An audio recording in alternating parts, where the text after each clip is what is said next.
Alexis Moncayo y Licenia Espinel comparten un diálogo con el invitado. En Punto Noticias hablamos de...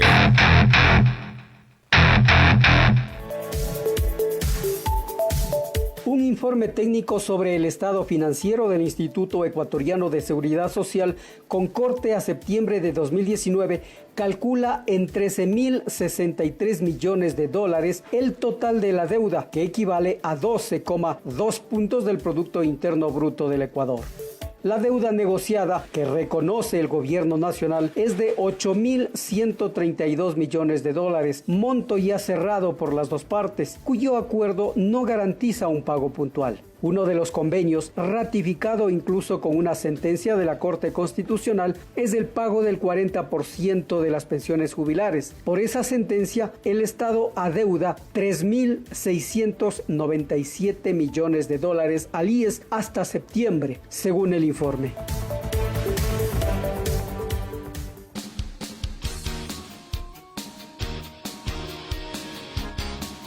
Son las 8 de la mañana con 48 minutos, 8 con 48 minutos. Saludamos al señor Jorge Guate, él es presidente del Consejo Directivo del Instituto Ecuatoriano de Seguridad Social. Señor Guate, buenos días. Gracias por aceptar la invitación de Pichincha Universal. Les saludamos Licenia Espinel y Alexis Moncayo. ¿En qué estado está la seguridad social? Usted hace algunos días había señalado que había mantenido conversaciones con el ministro de Finanzas, Richard Martínez, en el sentido de pedirle que de los recursos que lleguen de este nuevo acuerdo con el Fondo Monetario Internacional se pague una parte de la deuda que tiene el Estado con la seguridad social. ¿Qué hay de concreto en este anuncio, señor Guate? Buenos días, bienvenido.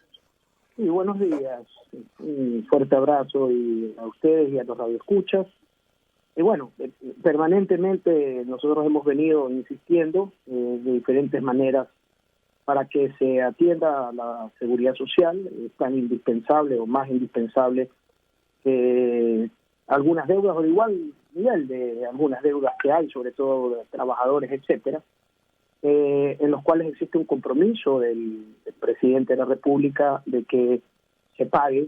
Sin embargo, obviamente la falta de liquidez del Estado ha generado una deuda que se ha venido acumulando. Sin embargo, en conversaciones que hemos tenido con el ministro de Finanzas, nos están asegurando un pago importante. Esperemos de que este pago se resuelva, si no es en este mes, máximo en el próximo mes, sobre la deuda del 40% que viene atrasada desde el mes de octubre del año 2015 y que eso es muy indispensable.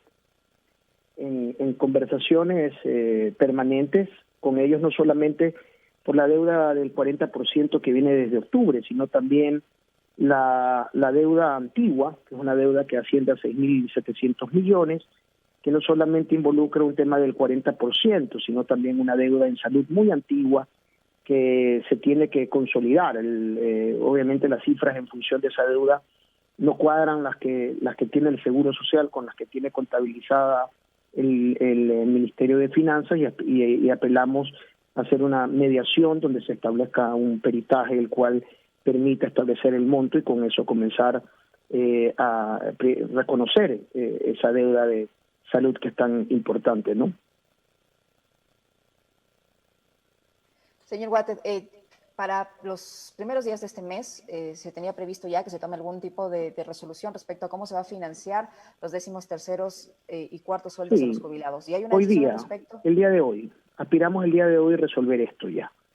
Y va a partir en función de esa necesidad, se establecieron los estudios actuariales. Hoy se cierra el análisis de los estudios. Ya tuvimos una primera votación el sábado sobre aquellos estudios actuariales, y con eso aspiramos cerrar el día de hoy en otra sesión del Consejo, en el cual ya estableceríamos de dónde se financiaría aquello. Y bueno, la buena noticia es que en los primeros años el IES lo va a poder sostener a través de los respectivos mecanismos de optimización que hemos marcado dentro de la seguridad social, porque buscamos de alguna u otra manera, en una situación tan difícil como esta, que no se meta la mano al bolsillo de la gente, que fue lo primero que estableció el estudio actuarial. Entonces, eso no es posible si nosotros no hacemos una autocrítica en función de los gastos que se establece dentro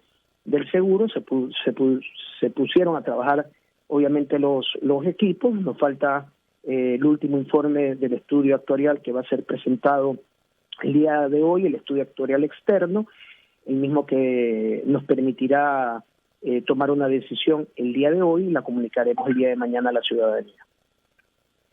Señor Huáquez, ¿cuál ha sido el impacto en cuestión de ingresos de las desafiliaciones de más de 200.000 personas, más o menos, se calcula durante esta etapa de crisis sanitaria y económica?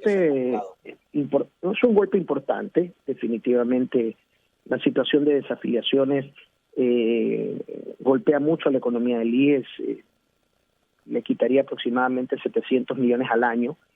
Sin embargo, tuvimos una buena reacción en el mes anterior, en el mes de agosto, donde pudimos, la caída la pudimos no solamente contener, sino incrementar las desafiliaciones que iban cayendo, ahora van en crecimiento. Tuvimos una suma de 24.000 afiliaciones, pero todavía concentrado mucho en afiliaciones voluntarias.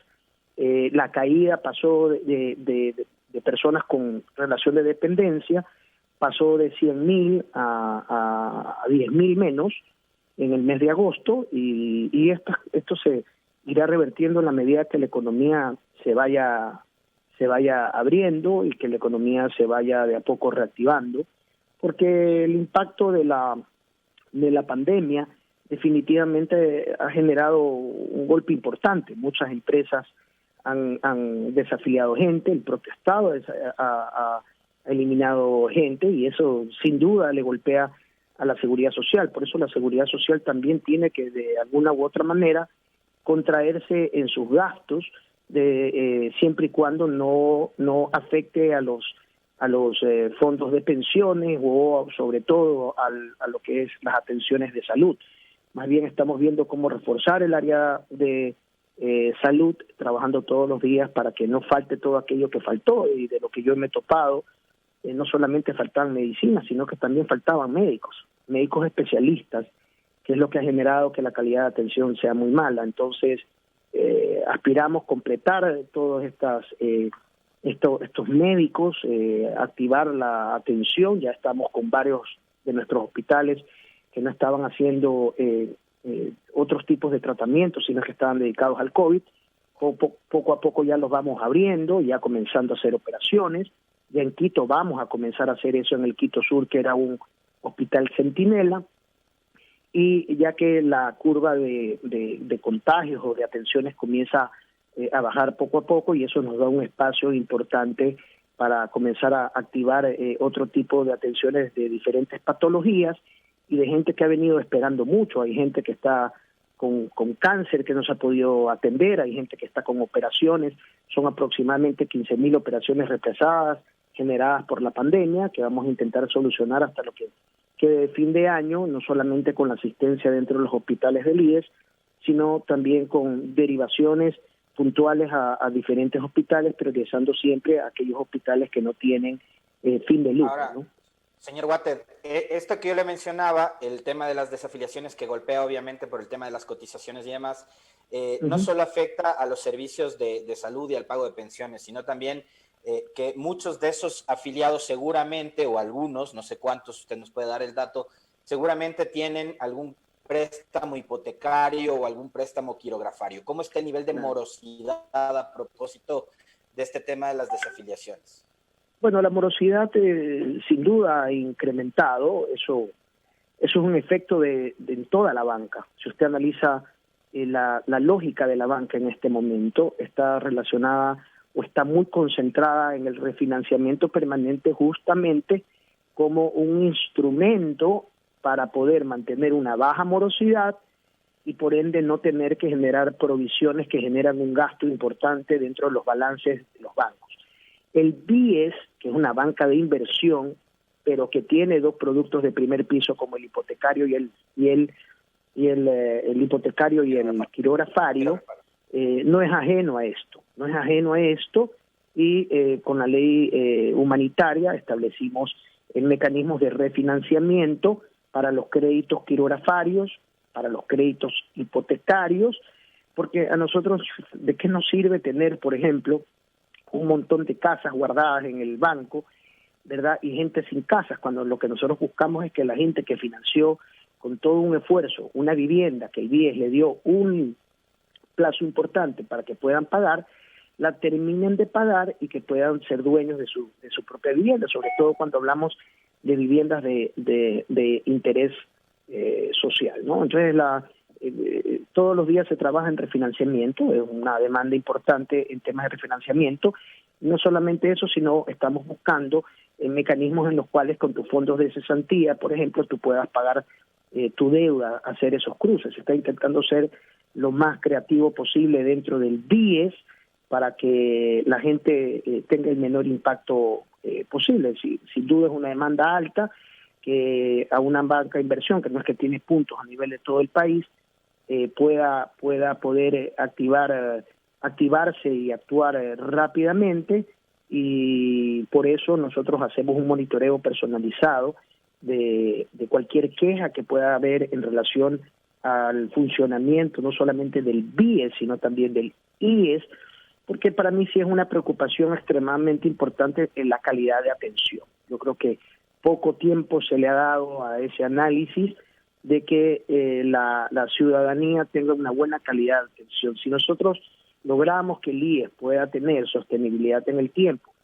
independizarse, no quiere decir privatizarse, sino independizar su administración, quiere decir que no esté en manos políticas, y por el otro lado logramos de que actúe con una buena sensibilidad en función del tratamiento de los casi 8 millones de ciudadanos que dependen del IES, vamos a tener una seguridad social que funcione mejor. Son simplemente cambios elementales, cambios de mentalidad que se necesitan en la institución, y optimizar. El hecho que tú tengas una institución con muchos recursos no quiere decir que te tengas que gastar los recursos, más bien tienes que seguir trabajando en función de la optimización para que los recursos alcancen más durante el tiempo y se pueda garantizar todos los pagos que tiene que hacer el IES.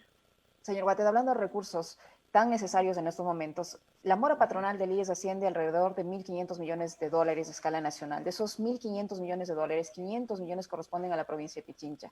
¿Qué está haciendo el IES para cobrar esta mora patronal que no nace con la pandemia, que viene arrastrándose desde muchos años, desde hace muchos años? ¿Qué están haciendo al respecto? Porque llegan a convenios de pago con una gran cantidad de empresas, sabiendo que son empresas que reincidentemente caen en mora patronal y que finalmente no cumplen con el pago de sus obligaciones, y son 1.500 millones de dólares que ahora, en la situación que está el IES, podrían ser de muchísima utilidad para precisamente mejorar el servicio que usted dice.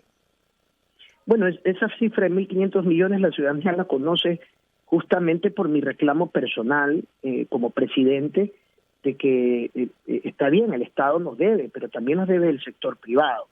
Y el sector privado y esas personas que usted dice que no han pagado durante el tiempo por más convenios de pago, un poco para ganar un poco de tiempo y aire, no fueron cancelados y han pasado muchos años, lo que establece la ley, sobre todo cuando tú has retenido recursos, es que eso es un delito penal. Y como delito penal, soy yo quien promueve inmediatamente las denuncias de los más grandes morosos. El día de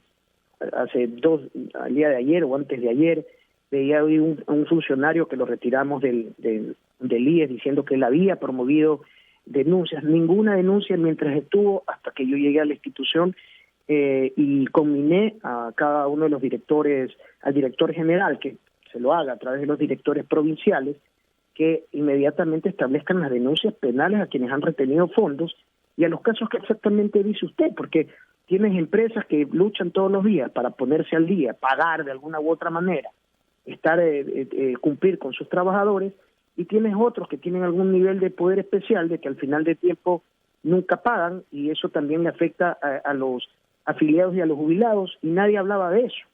Entonces, más bien yo he puesto en la palestra la discusión también del sector empresarial. El día de hoy yo voy a tener una reunión con todas las cámaras a nivel nacional de la producción, justamente a tratar de estos temas, de que está muy bien exigir al Estado, el Estado tiene que cumplir con el pago del 40%, ojo, el Estado sí está al día en el pago del descuento a sus trabajadores, pero por el otro lado también tenemos que ejercer presión para que el sector privado tampoco les haga quedar mal. El sector privado tiene que hacer un esfuerzo y estamos buscando alternativas para que el sector privado, que ha caído en mora por la pandemia en sus convenios de pago, y tomando consideración que un convenio de pago o un convenio de purga de mora se desactivaba a los 2 meses de usted no haber pagado, viendo muchas empresas y ha afectado por eso, y sin la posibilidad de firmar uno nuevo porque nuestra normativa no lo permitía, darle una normativa nueva para activar ese convenio de pago,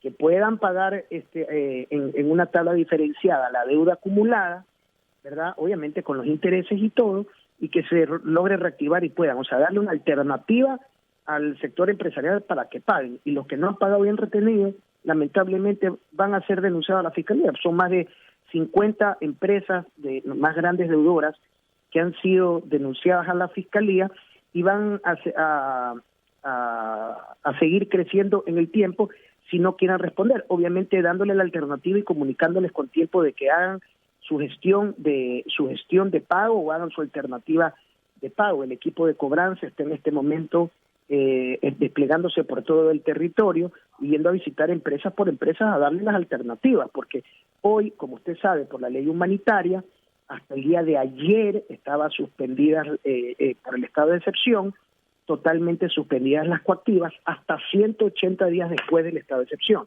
Quiere decir que hoy comienza el primer día que se va restando esos 180 días. Acto seguido vamos a iniciar duramente, por lo menos los pocos meses que me queden, si es que termino dentro de mi cargo, de hacer los embargos y empujar las coactivas que estaban totalmente frenadas, acto que nos ha hecho a nosotros hacer una revisión interna, una investigación interna, porque hay tanto moroso y tan poca acción de los departamentos de coactiva, ¿verdad? Es muy conocido y se conoce, no quiero acusar a nadie, pero es muy conocido que a veces los departamentos de coactiva son sobornados para no hacer la gestión de cobro. Eso son cosas que en la seguridad social ni en ninguna institución se puede permitir. Y aquí vamos a empujar las coactivas, así de fácil. Hoy con denuncias penales, que es el recurso que tenemos de acuerdo a la ley. Pero independientemente de aquello, terminados los 180 días, inmediatamente comenzar con los embargos, sobre todo los más grandes deudores de la seguridad social. Esperamos que así sea, ¿no? Hay casos incluso de algunos medios de comunicación que arrastran unas deudas enormes. No, $4 millones en el caso que usted dice. Es una locura. A mí me parece una locura, los trabajadores reclamando en la calle, ¿verdad? Ahora, es importante que se sepa, esos trabajadores, los que siguen en relación de dependencia, tienen toda la facilidad para acceder a la salud en el IES. El IES no separa la salud. Pero lo difícil es aquellos que despidieron, nunca les pagaron el seguro social y están en sendos problemas. Y me parece, a mí hay una cuestión que no es tolerable, que vemos empresas que siguen trabajando, vemos empresas que siguen activadas, vemos empresas que siguen ganando dinero, sus trabajadores despedidos, sus trabajadores sin pago o sin aportaciones o les retuvieron aquellos, dándole un perjuicio a ellos, y a esa empresa no le pasa absolutamente nada. Entonces yo creo que ya es el momento de hacer una acción de cobro que realmente genere un ejemplo y una costumbre de pago al seguro social, porque parece que hay muchos que creen que todavía al seguro social uno se le puede colgar y no pagarle, y eso tampoco se puede permitir. Somos generadores de información. Punto Noticias.